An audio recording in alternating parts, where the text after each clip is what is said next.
start with the presentation first, and then we'll discuss about the trends and everything. So today,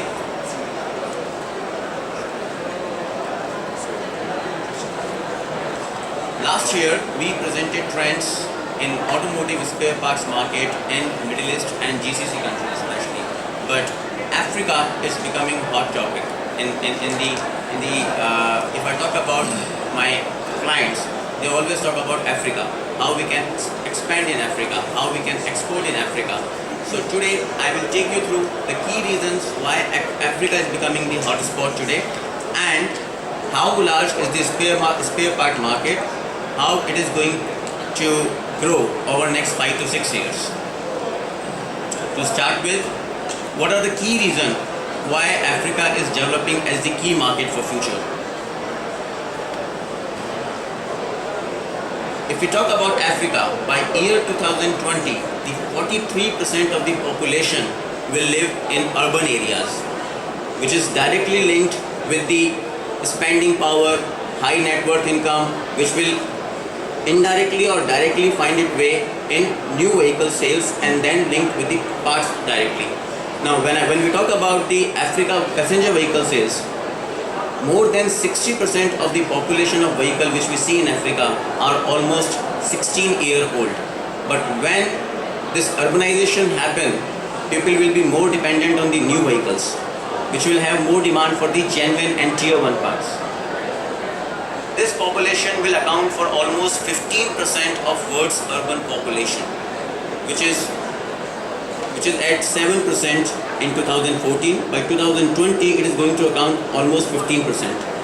The middle class, which is the pillar for any economy, is going to be 360 million by 2020, which would be my direct customer. 220 million people who just meet their basic requirement today will become the consumers by 2017. Their spending power will increase. The combined spending of top 18 cities will be $1.3 trillion by 2020, a huge amount. Similarly, they are developing the corridors, regional trade is increasing, regional barriers are breaking. So there you have a lot of space to establish your organization, let's say in Kenya, and deal in Uganda, Congo and other countries from one location. So those barriers are going to break in future. What does it mean for us? We estimate all the trends and we identify what are going to be the mega trends which is impacting the industries, including the automotive industries. So today I will not talk about all the trends, but there are 3 mega trends which is impacting automotive industry directly: urbanization, regional integration and future infrastructure. In urbanization, we have development of mega cities, mega regions and mega corridor. So when we say mega cities, the cities which has population more than 8 million and GDP more than $250 billion are the mega cities. Today there are about 14 such mega cities, but by 2020 there will be almost 25 mega cities. So the people are becoming more urbanized, which is good thing for the business in Africa. Similarly, mega regions, the cities are expanding. The suburban areas are becoming the part of the city. Mega corridors, Africa is getting very well connected. Now look at here, if I talk about today, the urban population, which is number 4 in 2010, is actually becoming number 2 just after Latin America by year 2020. Now look at this difference here. This is becoming double of Latin America. This is driving the growth for Africa, for entire Africa continent, and most of them are middle income group. The corridor, which is the backbone of any economy, is developing. They are getting well connected, which is good for transportation, for commercial vehicles, for spare parts which are used in commercial vehicles. And this is all happening. Now the interesting fact is, the more mobile penetration, the more internet penetration, people become more innovative in their approach, their buying behavior. Today we have almost in 2010 there was only 41% mobile user, which is actually saturating to reach 90% by 2020, which means how do I advertise my product? How do I reach customer will going to change completely. Similarly, the broadband penetration is increasing, the internet penetration is going to 60%, which is in line with the developed countries. There are a lot many things which are happening in Africa. From 550 to 1170, this is the penetration of the mobile user going to be. A big growth opportunities. If you look at this dark yellow, 80 to 100%, it is becoming saturated in 2020. So I have to think, how do I have to advertise my project? How do I need to reach the customer? We might see a online tire retailing website coming in and everyone buying from those retailers. So my entire distribution structure will change.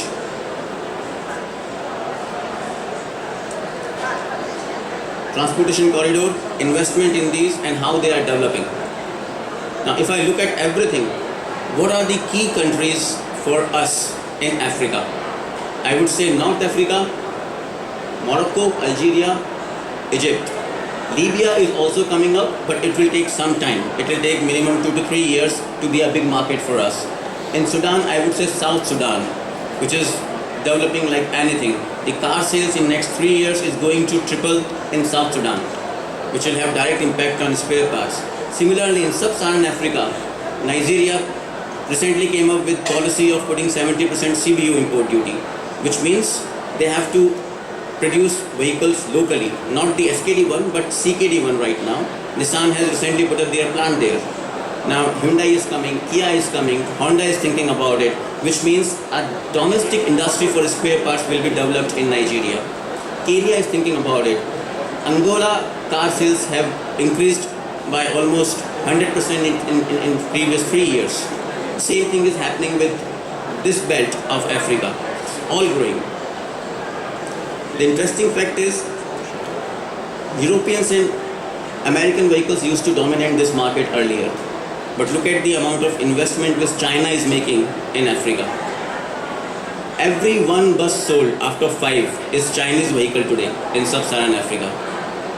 The investment is going from here to here by 2022, which means there is a huge demand for Chinese parts in Sub-Saharan Africa.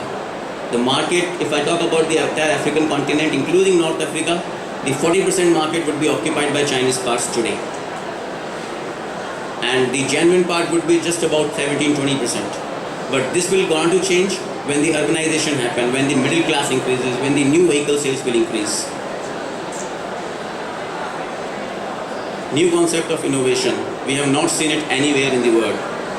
The OX truck, the Movis Motors, developed by a UK person. He is coming with an IPO with this. It's a SUV with Toyota engine, rough chariot vehicle. You can use it for multiple purpose. This is the future for Africa. They are going to launch it between 8 to 10K, $10,000, and this is what the country needs. A lot of innovation happening. From a spare part perspective, we have to be ready for these innovations. And I think this OX truck, the rights will be bought by one of the key OEM globally, and they will be owning it going forward. So they are going to push it in entire Africa and the CIS country as well. One vehicle developed for multiple options. Medical van, school van, you can carry your stuff, transportation purpose, multiple purposes. This is what is happening there, and this is what is the future there. With this, I will give you the quick understanding how big is the market in Africa, how the spare parts are selling, what is the typical distribution structure, and how it is different from what we see in Middle East. Some of the characteristics of the market. When it comes to vehicle, 4x4 and SUV are the key market in Africa. So sale of sedan and all those vehicles are not much. It would account for almost 50-55% of the market share. My actual customers are not retail customers. They are either government or the corporates today. But in future, 50% of my vehicle or my parts will be sold to the retail customer. Today I don't have credit policies. Today I have cash business, which restricts retail customers. Earlier, European US vehicles were dominating the market in northern and sub-Saharan Africa, but now Chinese and Koreans are picking up. Japanese are picking up gradually, which again changed my parts strategy completely. Competition is becoming intense. Chinese are there, Indians are there, Taiwanese are there. So there is a myth that we can earn very good margins in Africa. It is not true, because genuine part sales are not much. You have to be ready. You are competing with South Africa right now because most of the business in Africa is done through South Africa. But now the interesting point is GCC is taking an advantage over this. In next 2-3 years, when we see the export figure, we will see some African countries are coming as the largest export market for GCC. And this is happening. You go to Sharjah, a spare part shop, used parts, you will see a lot of African people buying parts from there, taking back to Africa. So that is going to change in future. Overall number, there are almost 21.6 million vehicles, I would say passenger vehicles, running on road in African countries. The 4 key countries, Nigeria, Morocco, Algeria and Egypt, accounts for 65.5% of the vehicle park. Talking about only passenger vehicles here. The interesting fact is, more than 16-year vehicle is 54%. Which is very much high when compared with GCC or Middle Eastern countries. This will change over next 5 to 6 years, where we will see more vehicles are coming in this category. But right now, these vehicle owners don't need the genuine part. They don't need the quality part. That's why the market is more towards Chinese and other parts. What it means for me from the spare part perspective. These vehicles generates the demand for almost $7.68 billion. It has generated demand for $7.68 billion in 2013. The interesting fact is, if you look at North Africa, per passenger car requirement is $423, but in Sub-Saharan Africa it is as low as $285. You can see the difference of between genuine and other parts here.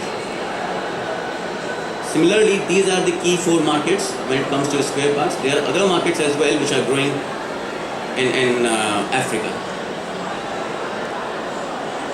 Some of the key markets, Nigeria manufacturing policies, Kenya, you can see the growth in the new passenger vehicle sale. Uganda became almost double in last 3 years.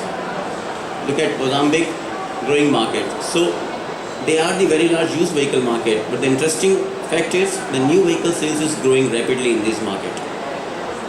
If I put Nigeria on the overall chart, last year they sold 400,000 vehicles. How much was the new?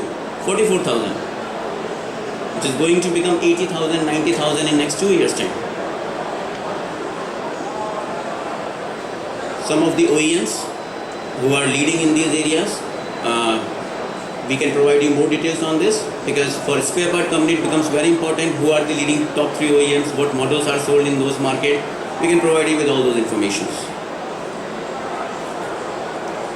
This is very interesting, and I would say this is for entire Africa, but if I remove North Africa from this number will become just 15%, which means my genuine channel of OES only accounts for 15% in Sub-Saharan Africa. But if I put the entire Africa number, it will go to 25 to 30%.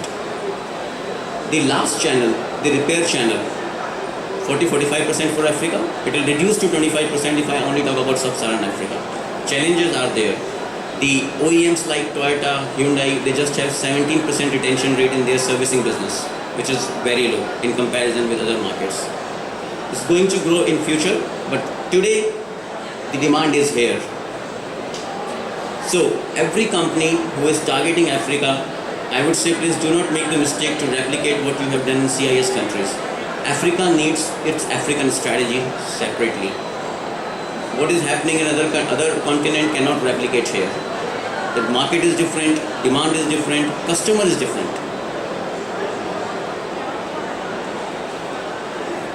First I listed 8 channels, and when I gone to the market, there are actually more than 14 channels of part distribution. So you also see the used part, you also see the spurious part, those channels will increase further. These are the key channels which are used in Africa today. There is another channel. If I need to import something in Nigeria, I will take it via Ghana. Where do you import directly? That's another channel.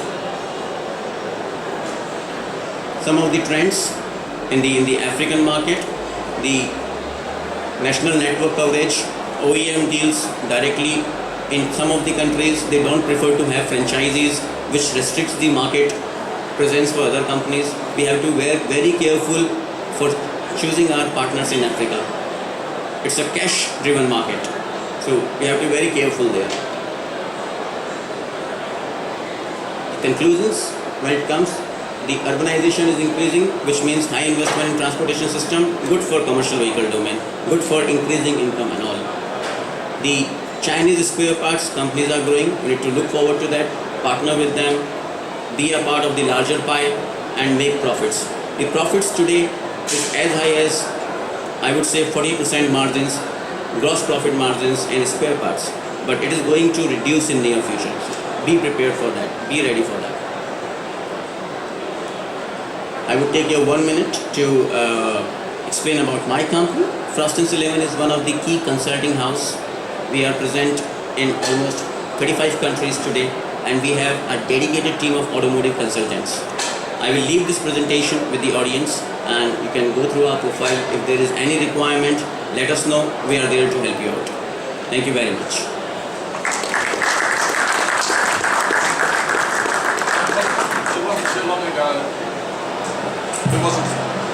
It wasn't too long ago that we were looking at the exciting growth that was occurring in the Middle East. Now we're getting excited by the information that Sebastian just shared with us about Africa, which is right on our doorstep. Look at those amazing statistics. Simple statistics like in 11 years' time there will be 9 extra mega cities. There's only 14 now, but in 11 years' time, 14 mega cities. Look at the opportunities for everybody in this room to grow their business. I'm sure that you're bursting with questions, but the way we're going to run this is at the end of the session this morning we'll have all of our presenters up here and you can flood them with all your probing questions and find out more about what each of them have got to offer. So I'm going to invite Sebastian to join us later on, and please hold your questions, but in the meantime please thank him for the presentation.